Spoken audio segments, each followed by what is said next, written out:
up, you guys? Welcome back to the Fumble. Thank you so much for tuning in. We are talking about why the NBA is just not looking as good. I mean, not the NBA, Team USA is not looking as good as we would expect them to. Dame Lillard has some thoughts about that. Sorry, guys. We're also getting into some trade rumors. Lots to unpack over there. But before we do, subscribe to our channel, tap the bell for notifications, give this video a thumbs up, and leave a comment below. Here's the Fumble Squad. I'm Devin Howard. You can find me on Instagram as @DevinHoward. Good morning, everybody. I'm Jackie Ray. You can follow me on Instagram and Twitter @JRayTheFanatic. Jackie, how was your weekend? What did you get up to? I didn't do anything this that's not true. I actually went to this thing in Long Beach. It's kind of funny. It was called Joint for Jabs. They were literally giving people certificates for like a pre-rolled joint if they got their first vaccination shot.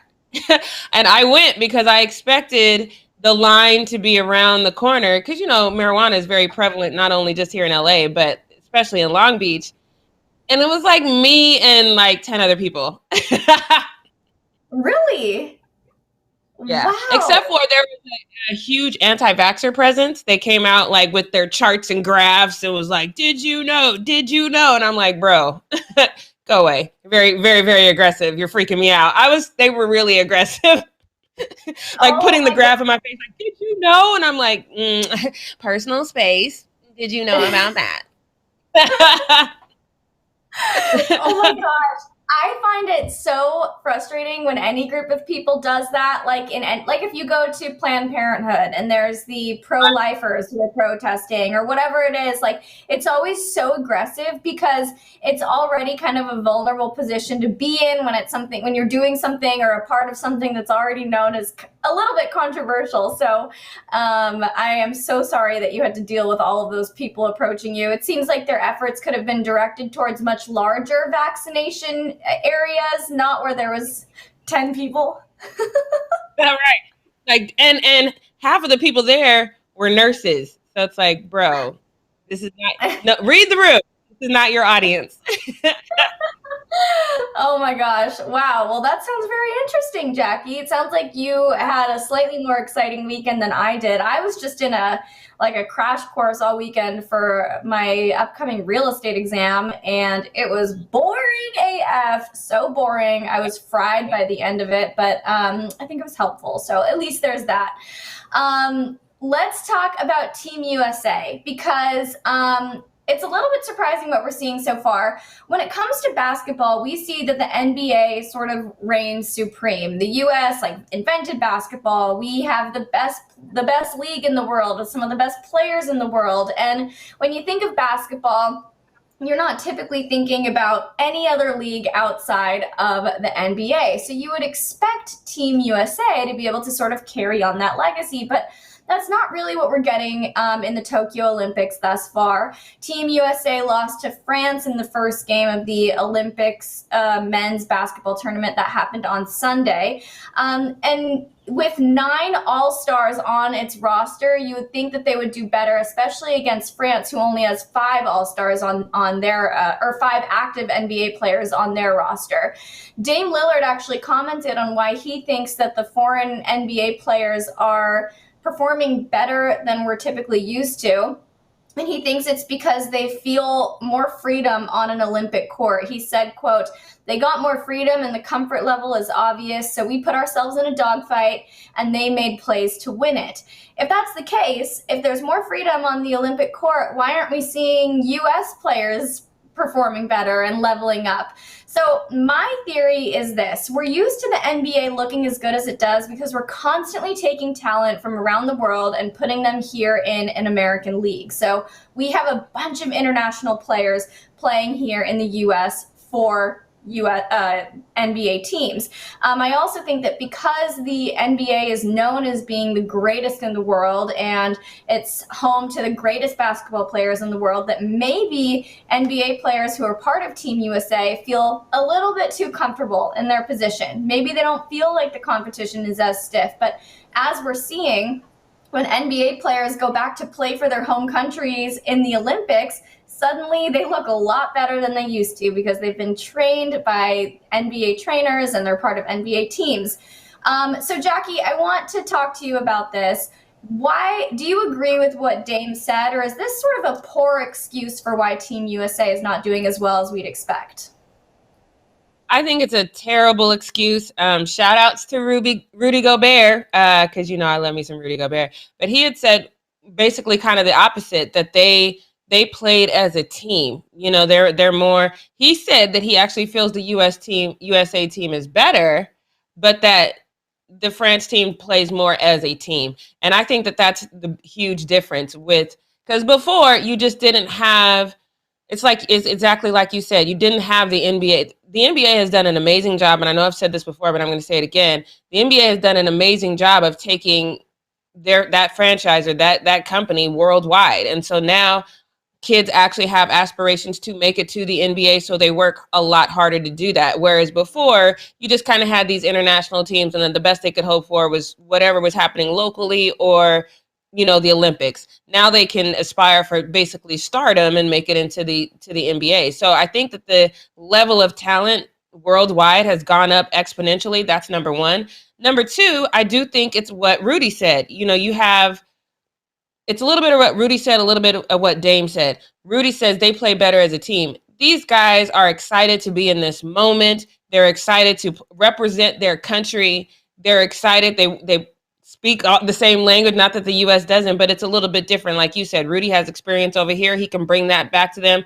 Obviously, we have been influenced by the European style of play over here. So now you have this combination, and now you just have, a dope team. Whereas on the U.S. team, you have a lot of individual talent. And that's the problem. It's an individuality problem that I think that we're seeing, whereas they have a team play on the other side of the ball. And I think that they haven't spent enough time building that chemistry and playing as a team. There's nothing you can do about that except for play as a team, sit down, have conversations, and get a coach that's going to coach you as a team, because what we're seeing is a lot of individual style of play. And that individual style of play is never going to go measure up well against a team that wants to play together, that's excited to play together. It's just never going to measure up. So I think Dame is wrong when he's saying, oh, guys, just have a little bit more freedom here, because that freedom should be to win the gold. That's what your freedom should be. That's what your goal should be. And you need to figure out that chemistry and not just focus on individual talent, because it's hard to figure out your role when you just know what you're good at individually. What are you good at on that team? Who does what? How are you feeding off your other teammates? That's an important aspect that I just don't think the USA team has. Yeah, I can see that. And that's kind of what Kevin Lang said in the chat. He says that where'd it go? Team USA basketball doesn't even know each other. The world has been playing together. I think that what he's getting at is that the Team USA players are operating as individual athletes as opposed to that team, exactly like what you were saying. Do you think it's also coming down to the fact that perhaps the other teams are simply better than Team USA, or do you think it's really more of just a mentality issue and a chemistry issue at play here? I think team-wise, they're better. I know that sounds weird. No, I don't think there's a team that has the same talent that the USA has. No, I don't think that at all. But I think as a team, they are better. Even when you just take the Olympics out of it, when you look at teams, we don't really talk about teams anymore. Even on this show, well, when I'll say teams, everyone in the chat falls to a certain individual. This individual should have done this. But it is a team sport. And I think worldwide, they get that better than we get it in the United States. They are used to that. They're used to that level of play. They have a level of pride that we just don't have here for a lot of reasons. So it's just it's different. So no, I don't think that they have the same type of talent that we have. I just think that they have the better team spirit than we have. Yeah, I mean, it is very interesting. I think there's a lot of things happening here with Team USA. I think that they just haven't built that chemistry yet. I think that they went into it expecting to sit at the top when in reality, that's not the case anymore with NBA players going to play for their home teams. Like, for example, Luka had 48 points last night for his country. So when you got somebody like Luka Doncic, who is an NBA trained player, who is one of the best in the league right now, and he's going back to play for his country. It's just the talent across the board levels up, and it's not going to be an easy ride for Team USA anymore. You got to think about that too. It's like Luka's going back home. The USA team is going somewhere else just on their individual accolades. Luka gets to go home. He's embraced by his country. They're so excited that he's there. They love him there. It's like, hey, Luka, how's the NBA? He's like, hey, guys, I learned this. You should do that. You should do this. He can contribute back to that team. He can level them all up. These guys are all individually good. They all have a level of ego. They're all individually great. Nobody from the USA team is saying, hey, Dame, it's so great to see you. I do this on my team. You should do this. Nobody is doing that. The level of excitement that the USA has to play with each other is never going to amount to what you have when guys in the NBA go back to their home country. It's a level of excitement. They're embraced in a different way. It's just joy. It's more joy, where for the Team USA, it just is like, oh, here we come. They probably have their own theme music in their head. It's not the same. It's just a different dynamic entirely.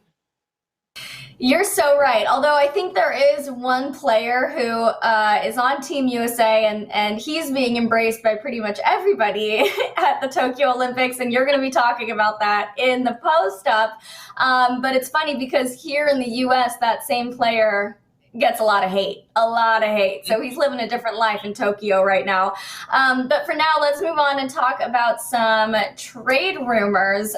There's a lot. This is kind of a big one. So according to the LA Times, DeMar DeRozan and Kyle Lowry have both expressed interest in joining the Los Angeles Lakers. Now, first thoughts, Jackie, how do you feel about DeMar and Kyle potentially making their way to LA? Do you like that? I'm all for it. I would have to say, Lakers Twitter, it's the fan page. Y'all got me like 5 times this weekend because they would put in their tweet, Kyle Kuzma traded for Kyle Lowry, DeMar DeRozan, blah, blah. And I fell for it all 5 times because I didn't. So, and I was like, oh my God. And I would open it and then it'd be like some BS. Please stop doing that. My anxiety is, and when you start with Kyle Kuzma traded, there's a level of joy that overcomes me. It's not fair. Stop doing that. I don't like it. But back to this point, yes. I mean, we should have gotten Kyle Lowry, before the trade deadline. I understand that there was reasons why that didn't happen. I also understand that Kyle didn't want to go. You can't deny the talents of DeMar DeRozan. I think this would be a good fit. I'm still hoping and praying for a Dame situation. We also know that Russell Westbrook has a lot of rumors going around him as to possibly coming to LA. Again, I don't know about that Russ situation. I like Russell Westbrook on his own. Don't know if he fits with the Lakers. However, I try it, but I just don't know if that's a good fit. But the Kyle Lowry fit, I'm 100% for. I've been for that since the trade deadline. DeMar DeRozan, also a talent. I would love him as well. So speaking of that Russell Westbrook, you touched on it a little, but just for a little bit more insight for those of you who are maybe unfamiliar with this trade rumor, Bleacher Report did reveal that the Lakers are apparently actively trying to acquire Russell. They wrote, quote, the Lakers rumors have not gone away. Los Angeles has been linked by multiple sources to having interest in attaining Russell Westbrook, although the cap gymnastics to acquire the 2017 MVP will be tricky. It remains clear that LA's main objective this offseason is to find an on-ball creator that can lessen the playmaking duties of LeBron James. And that makes sense considering we did hear the Chris Paul rumors as well. But the big question is, last week we discussed this with Russell Westbrook, is the pace of the game, is he kind of going to come in and be a little bit too disruptive for the Lakers? But also we have to remember that Russ is not old by any means, but he is kind of an aging basketball player. So is he the kind of guy that we need over here? Next, did you hear that? That was so weird. The kind of player that we would need next to LeBron, who is going to be 37 next year. So what's your reaction to that? I know you think that Russell's going to be too disruptive for the Lakers in terms of his pace, but what about his age? Is that going to be a problem? No, it doesn't bother me for Russ. Russ isn't playing his age. You know, he's still moving like he's young. The Chris Paul rumor bothers me because I would want a happy median. I said that last week. I think Russ moves way too fast for an older LeBron and a very fragile AD. I think he moves too fast. He's more like the Tasmanian devil out there, and they're more like Granny, although Granny did handle her business in Space Jam. But anyway, so I just think it's a little different. I think if you bring a Chris Paul in, Chris Paul slows it down too much. I think you need something right in the middle, which is why I really like the Kyle Lowry, the Damian Lillard. Damian Lillard is also very fast paced, but he can fit into a system a little bit better. Here's the thing about Russell Westbrook that I am going to say, although, because I don't want to seem like I'm just very anti-Russell Westbrook, because I'm not. Obviously, you guys know that I very much love Russell Westbrook. I'm just talking about in this situation. I agree with my Glock. He said CP3 would be better than Russ. In this specific situation, if it came down to a choice between the two, I would go with Chris. However, I still think Chris is a little too slow. His age bothers me because we're starting to see his age. If I didn't kind of see his age on him, I wouldn't really care. I wouldn't trip about that. But the one thing that Russell really never gets credit for is the fact that he is a good team player. He can come into a system and he is going to try to not only uplift his players, he's going to try to be the best he can in that system. And the truth is we've never seen him in a system like this. We've never seen him in a system where there'd be, two other guys that are very, very solid. It's always been him and one other guy. So, unless we go way, way, way back in the day when him, Kevin Durant, and James Harden were on the same team. But that was way, way, way back in the day, and they were all very young at that time and hadn't really established their own individual identities. So I do think that if that happened, it would be a situation where you have to put in a ton of time off the court to really establish who everyone's role. The reason why that scares me is because a lot of that comes down on Frank Vogel. And y'all know I don't have no faith in Frank Vogel. If he was the kind of coach that I thought could coach them together, I'd be like, oh yeah, it'll take a minute. It'll take some, development time, but we got it. Frank Vogel got it. I don't think Frank Vogel got it. And that's why I'm not really on this Russ train. Honestly, you bring up a really great point because we would need Frank Vogel really monitoring that situation and sort of laying down the law. What I will say, and I feel like you kind of echoed this, and I mentioned this last week as well. I wonder if Russ, if he goes into a system that already has that established hierarchy. I think that's exactly the phrase I used last week with, LeBron at the top, AD in a close second. If he would be able to kind of go in and find his spot, fill the gaps where he needs to, and become a part of the system rather than going in and maybe messing things up. I actually do trust his ability to do that, although I think that there are better fits for the Lakers than Russell, but I wouldn't be mad about it. I feel like it could end up actually being a pretty cool addition to the team. He could be, not it. But let's move up north. I want to talk about the Warriors a little bit because there's been a lot of talk about Bradley Beal joining the Golden State team. So The Athletic reported that Steph Curry, Klay Thompson, and Draymond Green, who are all over the age of 30 and wanting to make the most of their remaining championship window, have urged their team's front office to consider trading both lottery picks number 7 and 14 respectively, for somebody who can help immediately. And apparently their top choice right now is Bradley Beal. Now, Bradley Beal is the player we have discussed this 1,000 times on the channel. He's always said he's going to stay with the Wizards forever, never plans on leaving, even though they're literally never going to win. But now, over the weekend, Bleacher Report has also said that he is actually considering requesting a trade after being loyal to the Wizards for so long. So this is big news, because we have Dame, who, you know, even though he doesn't admit it, I think we know he's sort of entertaining potential trades from the Trailblazers. Now we have Bradley Beal, who is going to stay a Wizard for life, and he's considering requesting a trade. I'm really actually thrilled to see that these guys are willing to go back on their word and seek out a better opportunity. I think that that's what they need to do for their careers. It's a waste of talent and career to stay with a team that's never going to get them where they want to go. But is the Golden State Warriors going to be the best fit for Bradley Beal? Jackie, how do you feel about that? I think it speaks to who the Warriors are. I think these are guys that are not intimidated by a guy who can go in there and make plays and make a lot of plays. Because normally you would see guys and there would be a level of not really wanting Bradley there because you know who Bradley is, and then you would be intimidated. I think it speaks to who the Warriors are. They're not intimidated by who Bradley Beal is. In fact, they think he fits perfectly into their system. Them thinking that, him coming over there, that means he's going to be embraced. And now you have this arsenal of scoring power. I think it's a great move by the Warriors, especially in the Klay situation. And I'm not sleeping on Klay at all. I've been one of the people that I'm so excited to see Klay come back. But the truth is we've not seen somebody come back from something like this back to back, where you basically haven't played for 2 years because you've had these massive injuries. So I think you bringing somebody in like Bradley Beal, that gives you, I don't want to say time, but if you need time, if Klay comes back and maybe he's nursing the injury too much, or maybe he tweaks it, just you have time to develop throughout the season where you can get all these guys on the floor at the same time and attack late in life basically of the season, you know, and you can come out and all of you guys are healthy. And then now you're just shooting people, you know, you got people dead to rights. If you got Steph Curry, Klay Thompson, and Bradley Beal on the same team, I still have a lot of faith in Draymond. Draymond has these games where he comes out of nowhere and scores really well, even though that's not his job. He's and still got a lot left in the tank as far as his defense.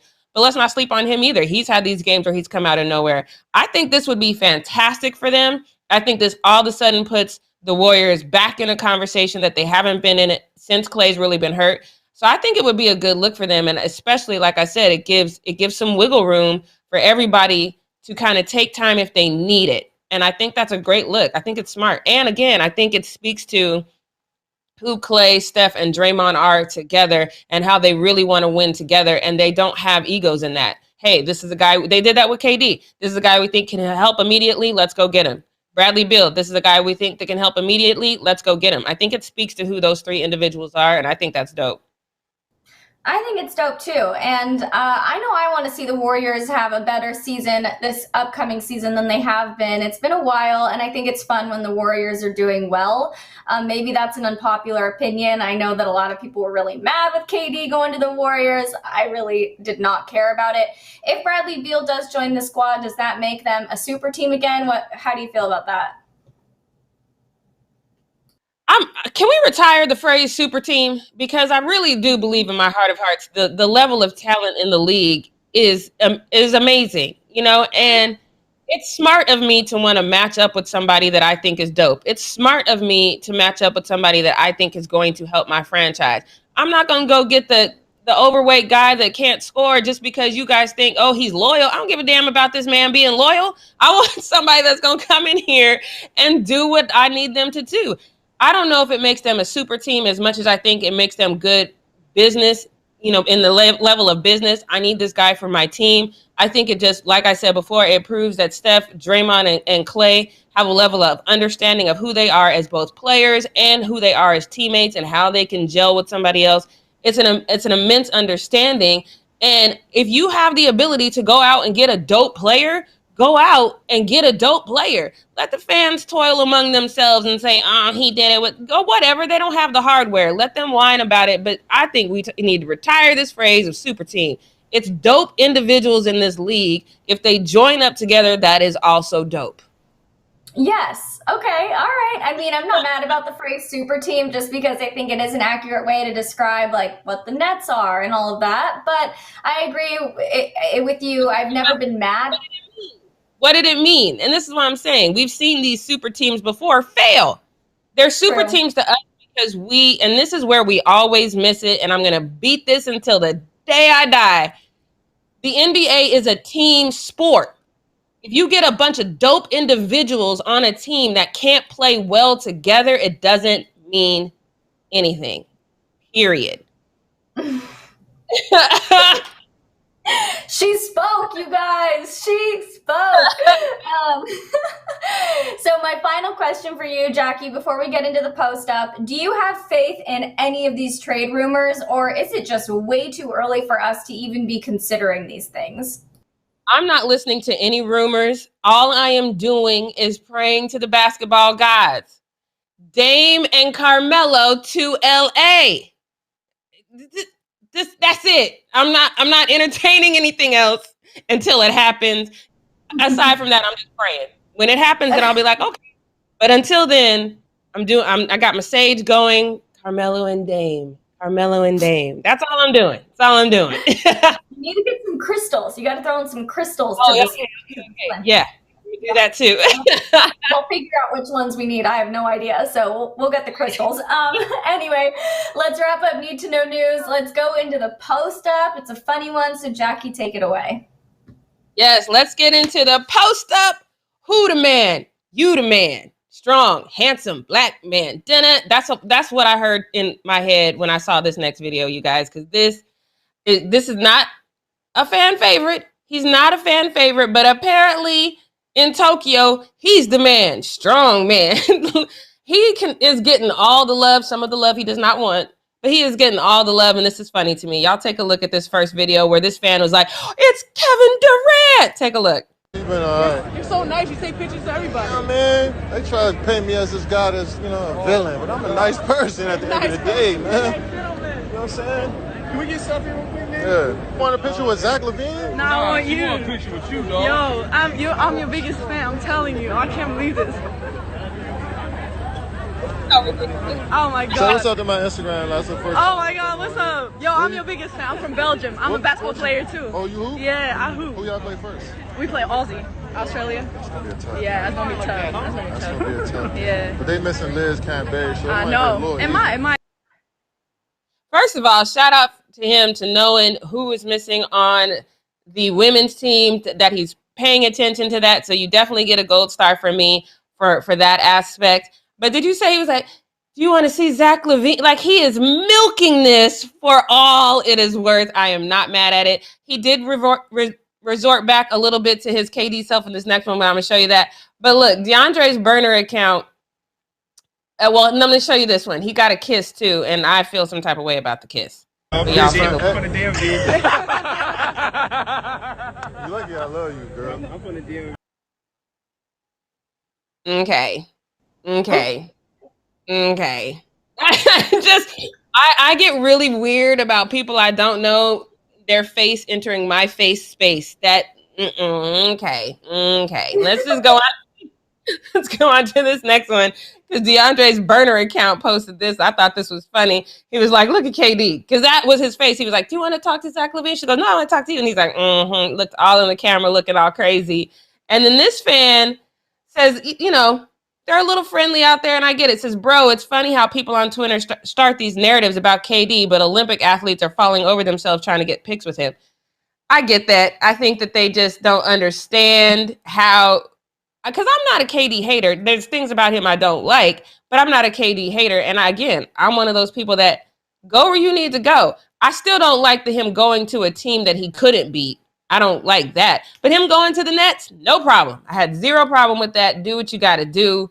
So congratulations to Kevin Durant. I feel like, Devin, this might mean a lot to him to go someplace where he's not hated and he doesn't hear the term snake every time he's in the room.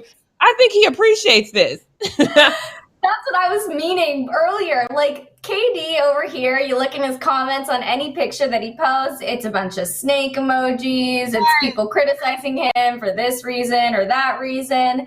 And now he goes to the Olympics and he's like this ultra loved star. So I'm sure he is enjoying it. Clearly he's milking it all up, but I will say, I'm sure when he's walking around New York, people are approaching him as fans all the time anyway, so I'm sure he's used to it.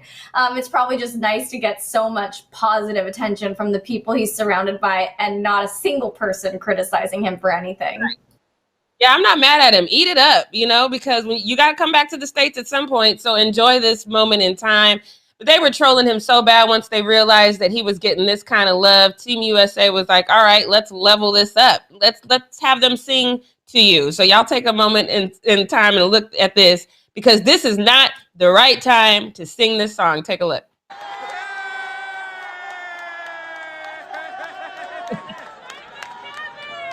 Happy birthday to you. Happy birthday to you. Happy birthday, dear Kevin. Happy birthday to you. Oh my God. First of all, if you guys didn't notice up at the top, that is JAVALE McGee's story on Instagram. So, you know, JAVALE McGee is a clowner. I don't know if you noticed all those people. That was just about every Olympian, U.S. Olympian in the Olympics was singing happy birthday to KD. Fun fact, though, his birthday is not until September 29th. So this is definitely them trolling him about all the fannerisms that he was getting. This fan noticed his face, though, which I think is hilarious. He says, KD can't even take a joke. He's always angry nowadays. And then he posted this picture. Somebody else posted this picture of his face, which shows how annoyed he is with this moment in time. Like, man, you got the, it's not even my birthday. He was so annoyed by this. KD, do not be annoyed, okay? I know it's not your birthday, but you're not going to be in Tokyo when it is. Let these people have their moment to give you all this praise that we know from your burner accounts that you want. So congratulations, eat it up. All right, let's get on to this next one, because we've had a lot of fun in these first two post-ups, but now let's get serious, because this one literally pissed me off. So I got to show you something really, really quick. I want you to take a look at this first picture. Everybody, this is JAVALE McGee, okay? Everybody clear? That's JAVALE McGee. This next picture is of Karl Anthony Towns.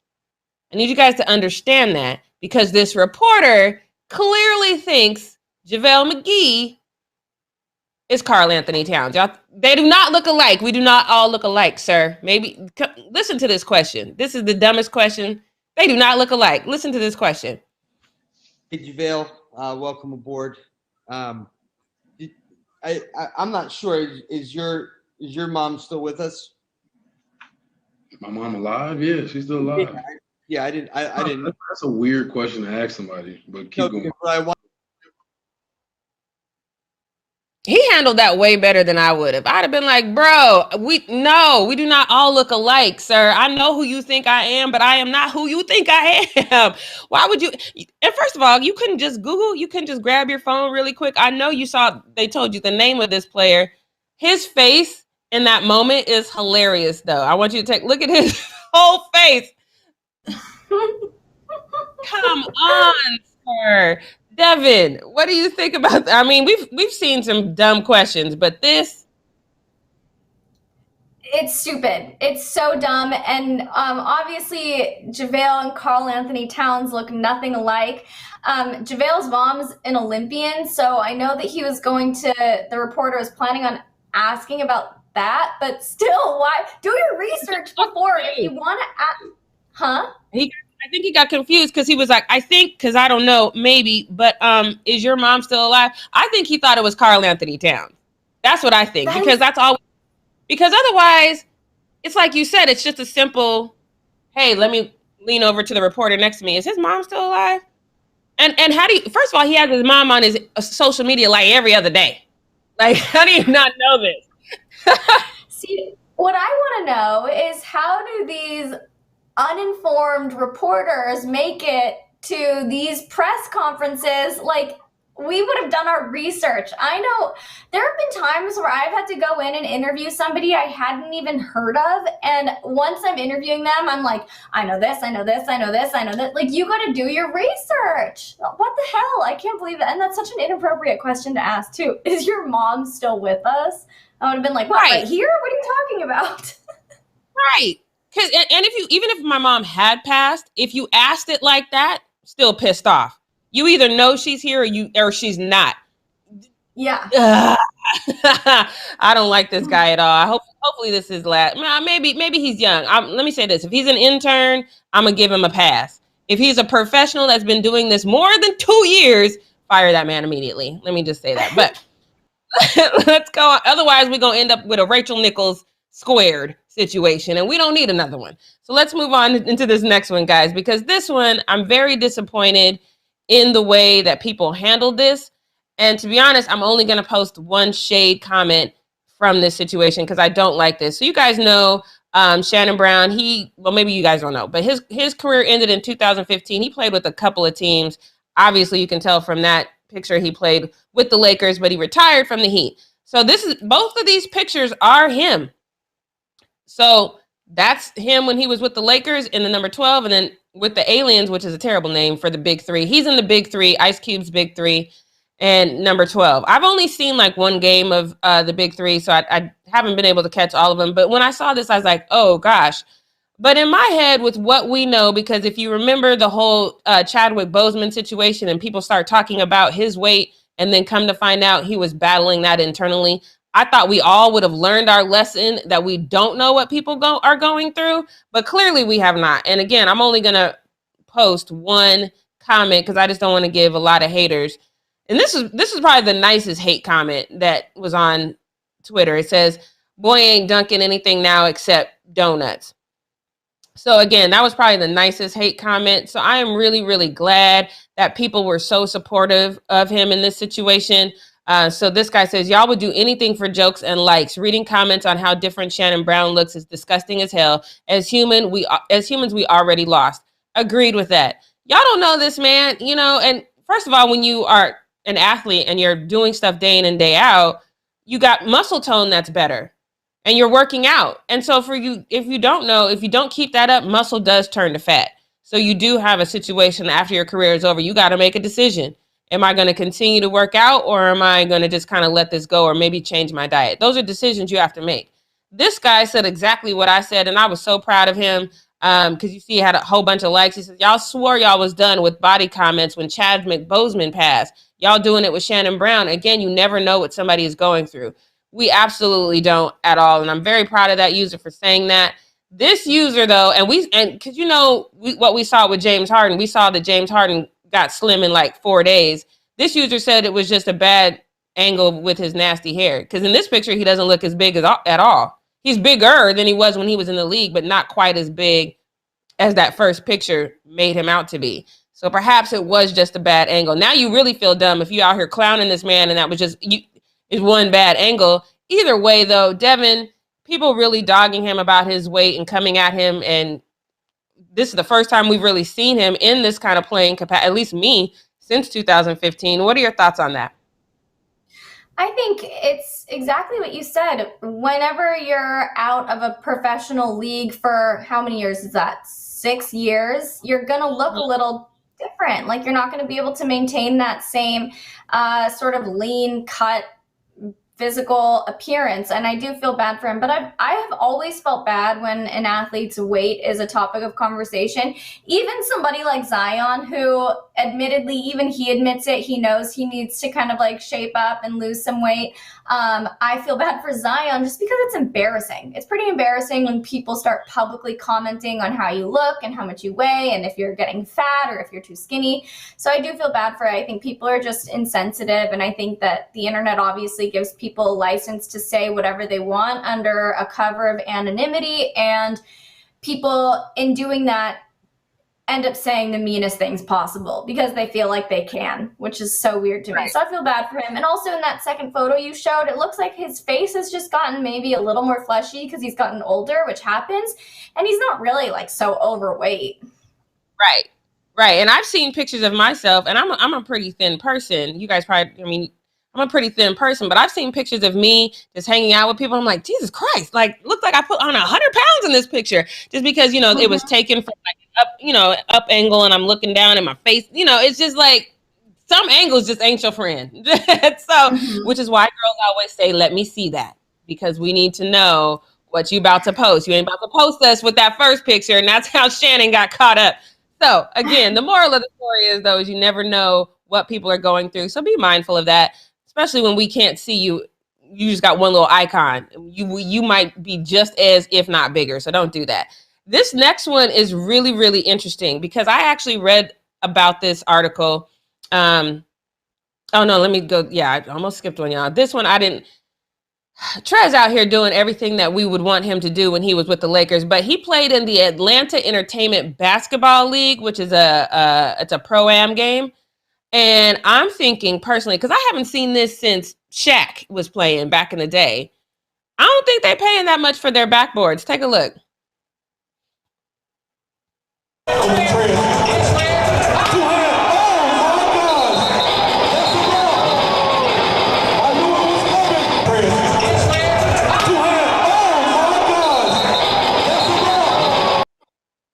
First of all, we have seen TREZZ do dunks like this all the time. Breaking a backboard is just always fun to watch. I don't care if it is a cheap backboard. It's always like, ooh, the power. But I don't think he slammed it that hard. So I would just like to tell the Atlanta Entertainment Basketball League, y'all need better backboards. That dunk was not all of that. Shouts out to you though, TREZZ. We still got love for you. But this is the one that I wanted to get to because this next one I want to spend a second on because I saw this article over the weekend. So I was glad that we're talking about this now because I saw this headline and I was like, wait a minute. So it says Sha'Carri Richardson and Alan Hadzek and our unending forgiveness of white male athletes.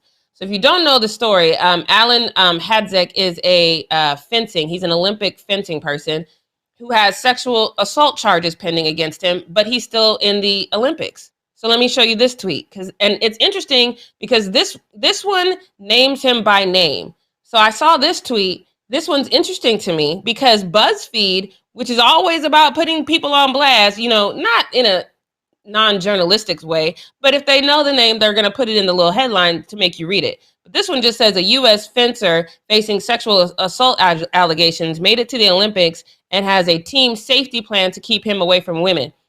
So when you read this article, that's what they say. Now, full disclosure, these allegations happened in 2014, 2015. That is always going to bother me when we talk about sexual assault allegations.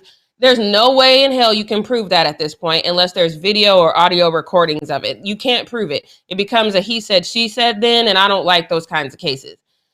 I do believe in my heart of heart it should have been addressed then because he's competed since then. But, and there was some little investigation or whatever. But now they're coming up again. And so he literally has to go to another part. He's not with the team. I think he's got his own housing. He did have his own housing. He was campaigning to get housing with his team because they were keeping him isolated so he would never be around women. If you have to make those kind of accommodations to prevent a man from being around other female then he shouldn't go with the team. That's ridiculous. So there was this double standard between I haven't assaulted anybody. I just smoke weed. But this white guy over here has sexual assault charges that never got settled. And you're all letting him go and letting him that's stupid. But I did find it interesting on Twitter how white men immediately came to this man's defense. And one guy says, I think allegations is an important word here. No. And then this guy says, cancel him now. We don't know if there's any proof, but he must be banned. Obviously, you guys know the sarcasm. So I found it interesting that white men immediately was defending a white man and his possible allegations. But then the women, black or white, had a totally different take on it. It says, let the sex offender compete, but not the women on the volleyball team who refuse to wear shorts that sexualize them and make them uncomfortable. So when I saw this, I had to do another investigation, and I want you to see this headline. And this is true. There's one specific player decided not to go with the team, not to wear the bikini. She cannot play with her team. But the Norwegian women beach handball team, which is the volleyball team, they are fined. They've been fined because they didn't want to wear these bikinis because they felt those bikinis sexualized women. Make it make sense. How you, Devin, help me out with this one. Make this make sense. I can't make it make sense. I couldn't make Sha'Carri not being able to compete in the Olympics make sense. I can't make these. When you look at the men's volleyball team and the women's volleyball team, the men are wearing tank tops and baggy shorts. Why? Right. Why do women need to be in bikinis? Yep. They don't. They don't. They don't need to be in bikinis at all. And the fact that they were fined for not wearing the bikini bottoms is absolutely insane to me. The fact that they are going to such great lengths to basically protect somebody who's been accused of sexual assault and allow them to continue competing while Sha'Carri missed her opportunity because of a non-performance enhancing drug. I can't make it make sense. It's just a huge double standard. It shows that the Olympics is just not on the right track. I think we're seeing a lot of leagues right now trying to right their wrongs, maybe in the smallest, most minor way possible, but they are doing what they can to be slightly progressive. The Olympics, no, they're not. It's like, are you guys, what the hell? Are you stuck in like the 50s? Like, what's happening? Yeah, I don't know. I can't make any sense. You're a misogynist without telling me you're a misogynist. That's literally what is happening here. It makes no sense because eventually the Norwegian team did relent, I think. But maybe it's not the Norwegian team. It's another team where a player was like, I'm not wearing that. And they were like, fine, you can't play. It's crazy to me. It is crazy. So let's move on to this next one. My Glock, I see you asking weird questions in the chat, but no. So let's get on to this next one. I do think that the Olympics have missed that chance to get better, but let's move on to my boy, Tom Brady, because this to me is GOAT Tom. I saw this on his story. I immediately recorded it because I knew we was going to be talking about it today. Go ahead, Tom. Show them how great you are. Go ahead, Tom. Ready? Got this?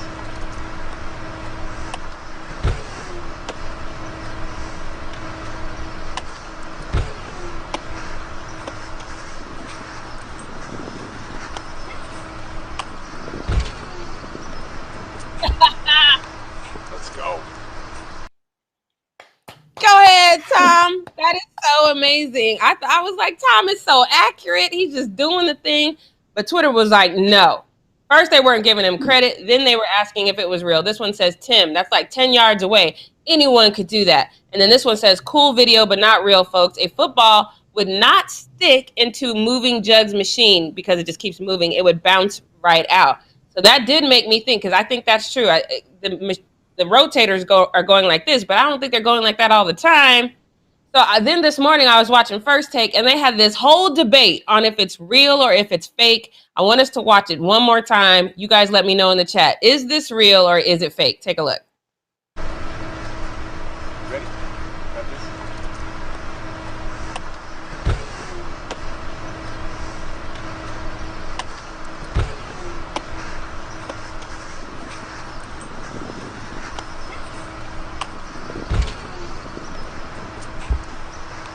Let's go.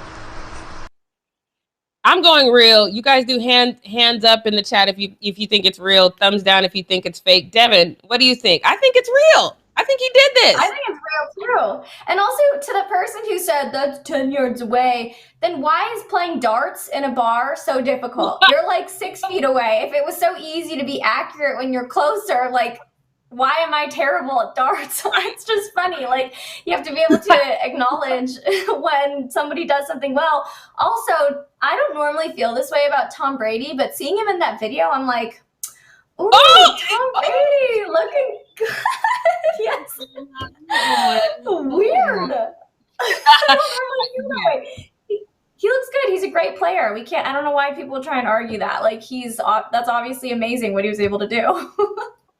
I mean, I love it at the end where he's like, let's go. I'm like, let's go. Why am I cheering for Tom Brady? I still have that struggle. But yeah, I love the video. I thought it was real too. My Glock thinks it's real. I don't know. I think it's real. All right, so let's move on to this next one because this has been a case that I've been following very closely. I saw somebody in the chat ask about Deshaun Watson. Deshaun Watson did show up to practice, if you didn't know that. And that was to avoid that $50,000 fine or something like that. So that's still pending. I don't know really what's going on with that. Don't know what's going on with this one either, because Aaron Rodgers and Davante Adams, his only weapon, they posted the same picture to their IG story. So I want you guys to take a look at this because a picture is worth 1,000 words, right? So they have the same picture. If you guys don't know what this picture is, this is Jordan and Scottie Pippen in their last game together. This was that big moment on The Last Dance that we talked about where we knew this is where this legacy was coming to an end. It was over after that. We still don't really know what's going on with Aaron Rodgers. I think he's going to come. Well, I've been on the fence. I said that he's probably going to retire, sit out a season, and then come back to another team. He's going to pull that Brett Favre situation. I've heard rumors that he is going to sign for 1 year.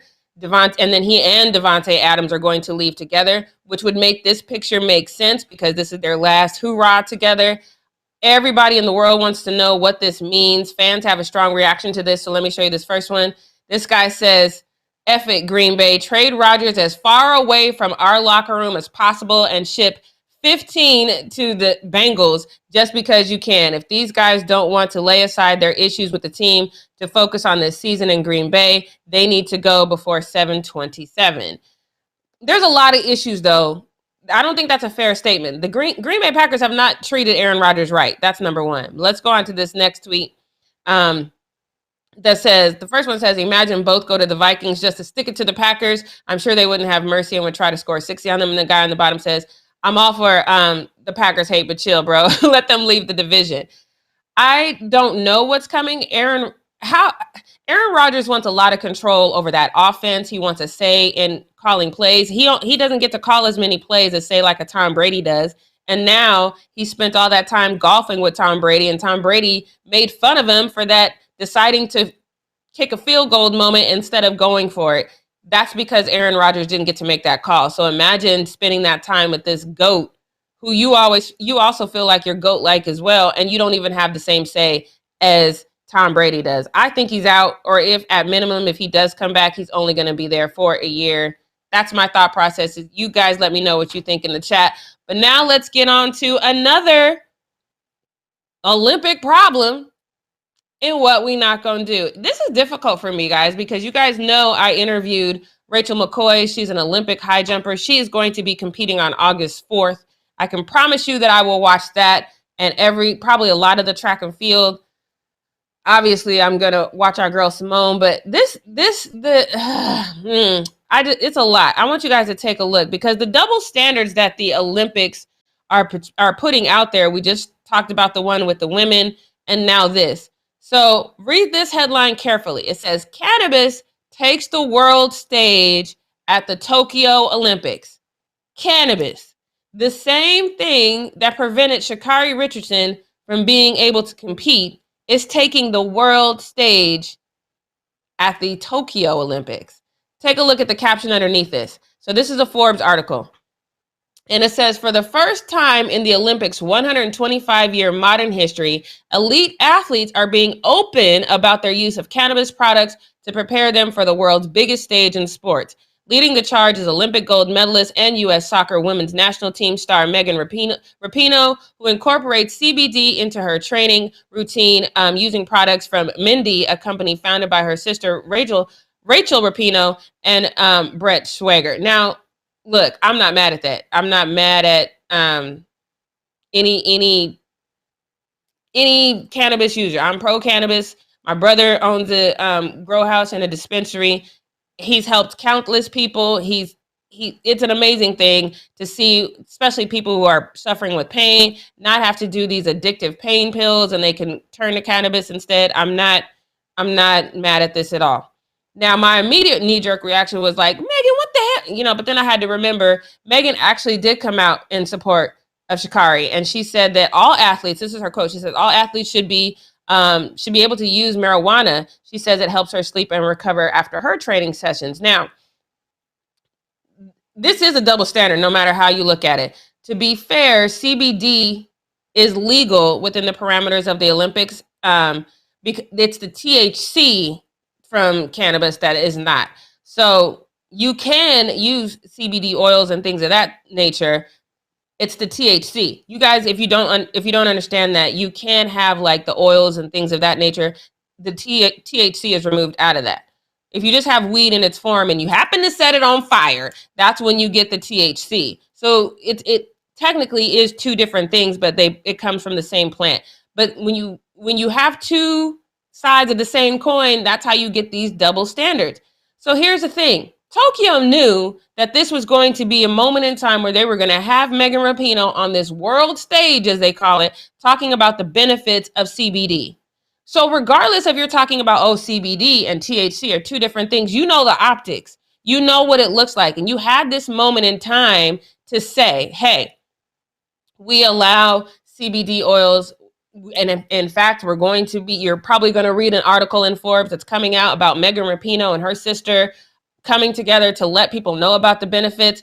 While we still don't want THC use right now, this is something that we're going to revisit at a later time. For that reason, although the suspension is going to stand, that prevents Sha'Carri from running in the 100 and us all being able to see if she was actually going to beat FloJo's record. We're not going to do that because the rules are still in play. However, we're not going to prevent her from running with her team.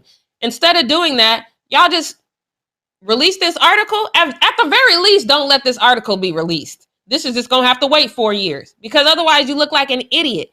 These double standards are insane. I can't make this make sense. Obviously, I don't have a problem with Megan Rapinoe, especially if she's trying to help, bring her sister's CBD product to the forefront. I'm not mad at that. What I'm mad at is I don't care if CBD and THC are different things. They come from the same plant. Y'all had an opportunity to take this giant step into the 21st century, but you didn't for this Black girl, but you gave this huge platform to white people about...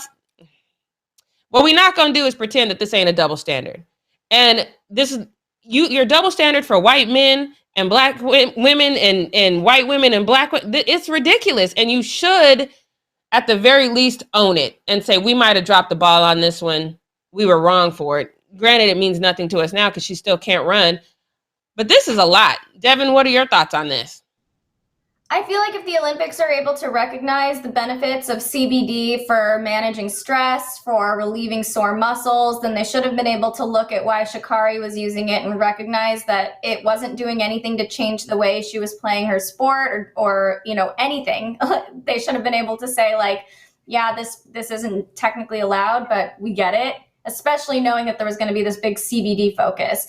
I'm just annoyed. At this point, I'm extremely annoyed by the Olympics. The double standards are so heavy, and I really hope they do something to remedy this because it makes it really difficult to watch and get excited about, which sucks because there are so many Black athletes and there are so many women who are doing incredible things, but watching it, it's just like, damn, like so many people have been just treated unjustly in this situation. So it's frustrating. I hope this is a learning experience.